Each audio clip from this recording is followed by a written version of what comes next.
Rasulullah sallallahu alaihi wasallam begitu indah suri tauladannya bagi kita.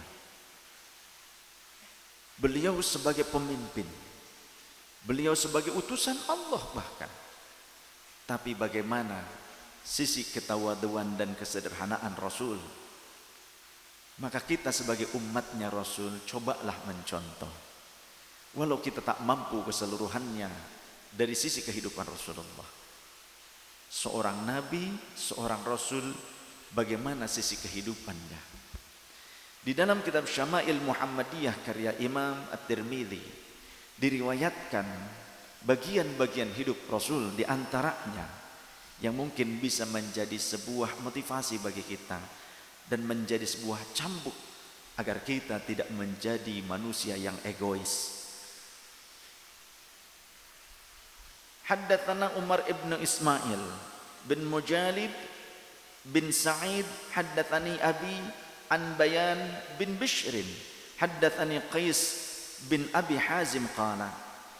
Dari Qais bin Abi Hazim radhiyallahu anhu qala, ia berkata, sami'tu Sa'ad bin Abi Waqqas, aku mendengar Sayyiduna Sa'ad bin Abi Waqqas radhiyallahu anhu yaqulu, ia berkata, inni la awwalu rajulin haraqa daman fi sabilillahi azza wa jalla. Kata sahabat Sa'ad bin Abi Waqqas radhiyallahu anhu, aku adalah salah satu laki-laki yang pertama ikut berjuang di jalan Allah. Wa inni la awwalu rajulin rama bisahmin fi sabilillah, dan aku adalah salah satu orang yang pertama kali melesatkan anak panah dalam perjuangan di jalan Allah untuk menegakkan keadilan dan membela orang-orang yang lemah tertindas. Peperangan yang dilakukan Rasulullah dan para sahabat bukan untuk memaksakan keislaman, bukan untuk memaksakan mereka beragama, tapi peperangan saat itu membela kedaulatan bangsa, membela kedaulatan Madinah, membela kedaulatan jiwa, membela kedaulatan pribadi, hak asasi manusia pada saat itu. Hak orang lain dibela oleh Rasulullah SAW dan para sahabat, bukan untuk memaksakan agama, karena Allah melarang itu, la ikraha fiddin. Laqad ra'aituni aghzu fil isabati min ashabi Muhammadin alaihi salatu wassalam. Maka sungguh aku telah menyaksikan di mana para sahabat maju ke medan laga. Para sahabat Rasul sallallahu alaihi wasallam maju ke medan laga membela kedaulatan Madinah, membela kedaulatan bangsa, membela kedaulatan umat, membela hak-hak umat. Ma na'kulu illa waraqis syajari wal hublati, yang ternyata saat itu tak ada perbekalan yang menjadi makanan kami kecuali dedaunan dan juga pohon anggur. Bukan anggurnya, tapi pohon rambat, pohon anggur, pohonnya yang dimakan, daun-daunan yang dimakan oleh Rasulullah SAW dan juga para sahabat pada saat itu. Hatta taqarrahat ashdaquna, sehingga sampai terluka ujung bibir kami. Wa inna ahadana la yad'u kama tad'u syatu wal ba'iru, sehingga orang-orang di antara kami ada yang sampai buang hajatnya seperti kotoran kambing ataupun kotoran unta. Saking tidak ada lain yang dimakan dalam perjalanan kami, dalam perjalanan dakwah, dalam perjalanan perjuangan, tiada lain kecuali dedaunan dan juga pohon anggur, pohon rambat. Bukan anggurnya, tapi pohonnya. Dalam riwayat yang lain dari Abu Na'amah Al-Adawi, Isa Abu Na'amah, Fana Amr bin Isa Abu Na'amah Al-Adawi qala, ia berkata, sami'tu Khalid ibn Umair, aku mendengar Sayyidina Khalid bin Umair wa Syuaishan, Abar-Ruqad dan Syuaish, Abar-Ruqad.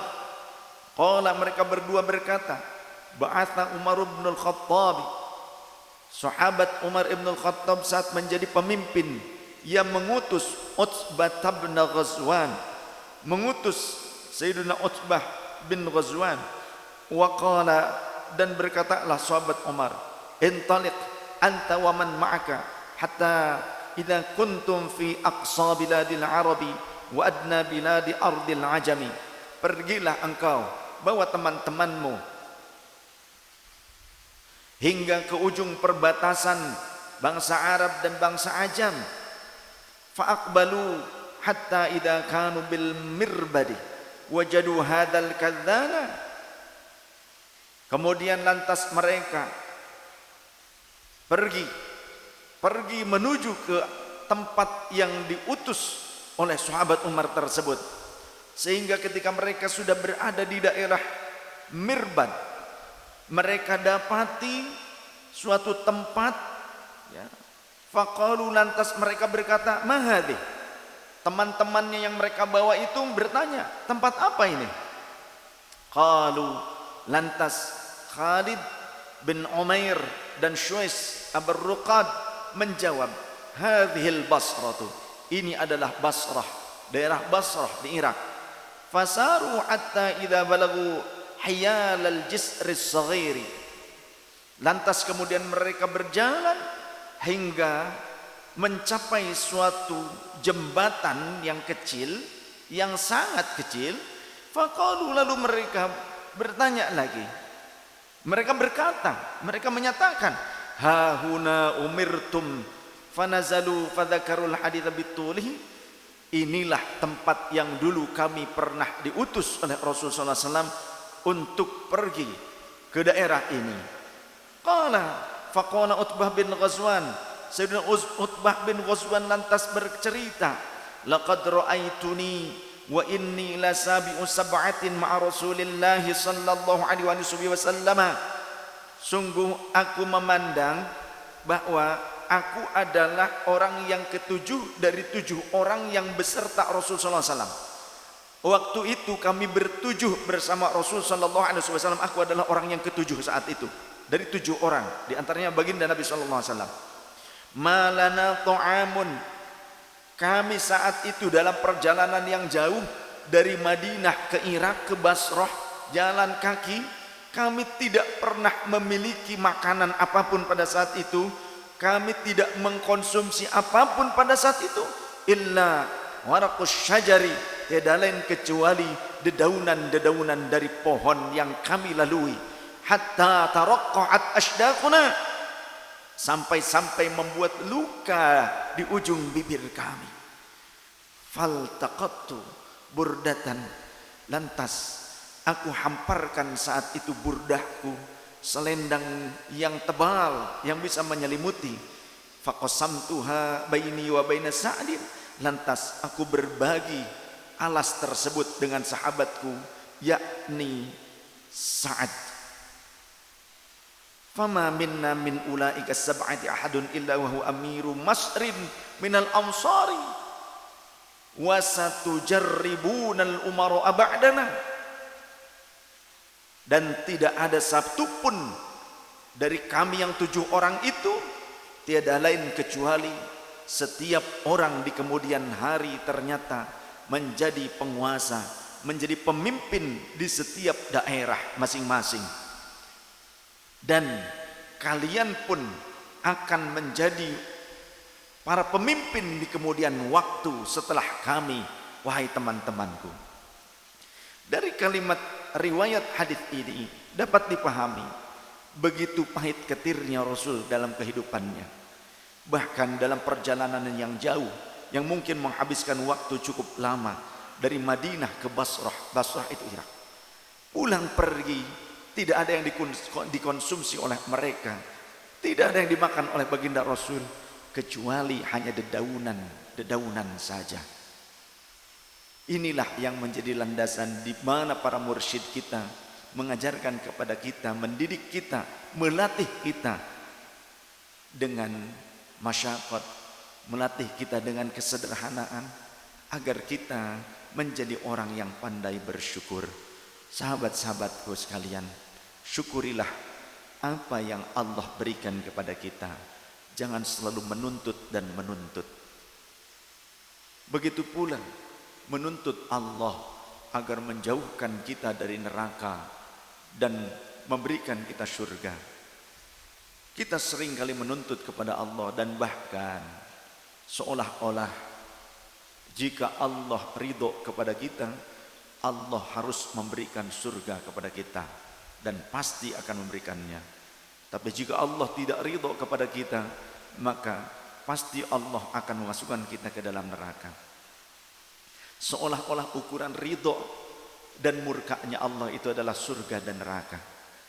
Padahal saat kita hidup ini Allah ada dan tetap ada.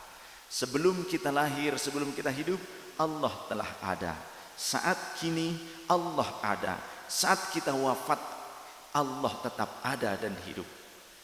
Jadi kenapa harus nanti mengharap ridho Allah, menimbang ridho dan murkanya Allah itu kenapa harus di akhirat? Padahal saat kita hidup Allah bisa ridho, Allah pun bisa murka kepada kita. Betul tidak? Jadi jangan menunggu nanti. Cobalah kita bersikap sebagai seorang hamba yang bisa membuat Allah ridho. Jangan menunggu nanti, tapi buatlah Allah ridho saat ini. Jika saat ini ridho, maka niscaya kapanpun Allah akan tetap ridho. Sampai kapanpun. Tapi yang dikhawatirkan ketika saat ini Allah benci, Allah tidak ridho kepada kita.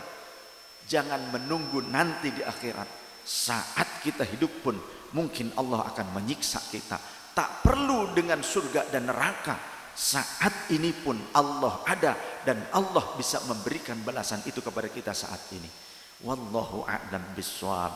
Semoga Allah Subhanahu wa taala memberikan kelembutan kepada hati kita dan memberikan kekuatan untuk istiqamah dalam jalan cinta yang mulia ini.